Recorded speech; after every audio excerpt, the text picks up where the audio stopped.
हुजूर में कोई शक नहीं। एक दिन आके कहने लगा कि बताइए मेरी मुट्ठी में क्या है।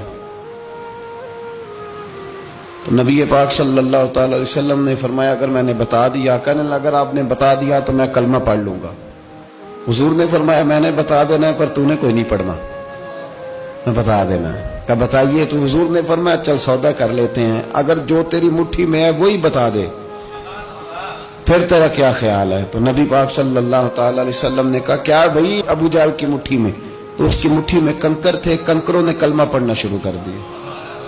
जब कंकरों ने कलमा पढ़ा, पत्थर थे वो, उन्होंने कलमा पढ़ा। अबू जाल ने वो कंकर जमीन पे फेंके, कहने लगा ओहो तेरा जादू तो पत्थरों पहाड़ों पे भी चलता है। अब जुमला कहने लगा हूं समझ लेना। अबू जाल गोश्त का आदमी था, कंकर पत्थर थे, पत्थर कलमा पढ़ गए। गोश्त पोश्त का आदमी था पर कलमा, क्योंकि यहां क्या था शक, उसने आगे नहीं बढ़ने दिया। गोश्त पोश्त का शख्स होके पत्थरों से आगे निकल गया। नबी पाक सल्लल्लाहु अलैहि वसल्लम की खिदमत में आया। बल्कि वो जो यहूदी वाली रवायत है उसके पस मंजर में भी बाज मुहद्दिसीन ने लिखा है, उसको भी इसी ने भेजा। कहने लगा जाओ नबी पाक से जाके कहो अगर वो दरख्त आपका कलमा पढ़े तो मैं भी पढ़ लूंगा। दरख्त, अब दरख्त होते तो जानदार हैं पर कलमे तो कोई नहीं ना पढ़ते।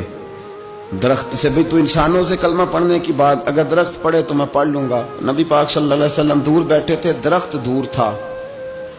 और इमाम सुयूती अलैहिर्रहमा ने लिखा है दरख्त भी कीकर का था। नबी पाक सल्लल्लाहु अलैहि वसल्लम ने फरमाया उस यहूदी से कि तू जाके दरख्त को कह कि तुझे नबी पाक बुलाते हैं।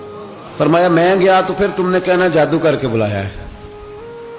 एहतियात भी की, हर चीज आंखों के सामने रखी, तू जाके कह के तुझे बुलाते हैं। वो बंदा गया, जाके कहने लगा, और इमाम सयूती ने इसको लिखा है, कहने लगे उसने नबी पाक का नाम भी नहीं लिया, क्योंकि अबू जाहल एंड कंपनी को पता था कि मुस्तफा के नाम में भी बड़ी बरकत। खाली नाम भी नहीं लिया, कहने लगा दरख्त वो जो सामने बैठे हैं ना वो तुझे बुला रहे। नाम नहीं लिया हुजूर का, वो जो सामने बैठे हैं ना, जाअत ले दावत हिल अशजारु साजिदतन। इमाम बोसीरी कहते हैं दरख्त आया और सजदा करता हुआ, जमीन चीरता हुआ आया। किस तरह आया? पहले आगे झुका, फिर पीछे झुका, दाएं झुका, बाएं झुका। यहां भी लिखने वालों ने लिखा है कि वो ना दरख्त अपनी जड़ें उखेड़ रहा था। जब चलना था ना उसने हुजूर की तरफ आना था तो आगे दाएं बाएं हुआ, जड़ें उखेड़ रहा था। लेकिन हमारे उस्ताद जब हमें ये रवायत पढ़ाया करते थे तो कहते थे जड़ें नहीं उखेड़ रहा था। जब उसने सुना मुझे नबी पाक ने बुलाया तो उसे वजद हो गया था, वो झूमने लग गया था, झूम रहा था। हुजूर ने मुझे बुला लिया, जाअत ने दावत हिल अशजारु साजिदा। तो दरख्त आया, उसने आके नबी पाक को सजदा किया। लकड़ी का बना हुआ दरख्त है, सजदा किया। सजदा करने के बाद दरख्त उठा और उठ के उसने नबी पाक का कलमा पढ़ा। वो जिसको अबू जाल ने भेजा था ना यहूदी, वो दरख्त की हालत देख के कलमा पढ़ गया। वो कलमा पढ़ गया, लेकिन यही बेईमान कहने लगा ओए होए इनका तो दरख्तों पे भी जादू चलता है।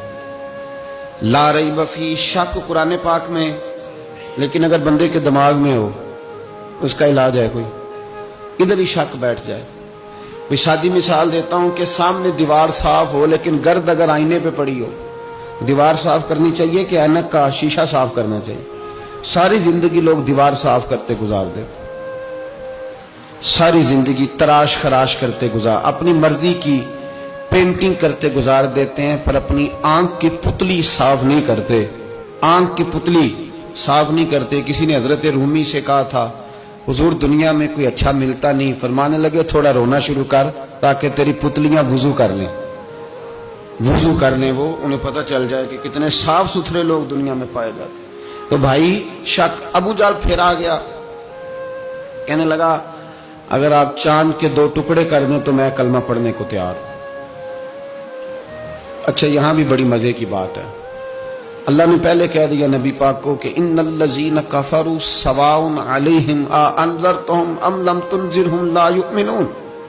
महबूब ये जिनकी किस्मत में कुफर है ना, आप इन्हें डराएं चाहे ना डराएं, ये ईमान नहीं लाएंगे। कंकरों ने भी कलमा पढ़ लिया, दरख्तों ने भी पढ़ लिया, सारा कुछ हो गया, और अल्लाह ने भी कह दिया कि महबूब इस बेईमान ने कलमा नहीं पढ़ना। पर हुजूर ने फरमाया ये पढ़े ना पढ़े हमने मैदान नहीं छोड़ना। जितनी दफा आएगा ना ہم اسے ضرور معجزہ دکھائیں، جتنی دفعہ ہے، ہم کیوں میدان چھوڑ. آگے کہنے لگا جی اگر چاند کے 2 ٹکڑے کر دے تو اقتربت الساعۃ وانشق القمر. تو نبی پاک صلی اللہ علیہ وسلم نے انگلی کا اشارہ کیا، چاند 2 حصوں میں بٹا.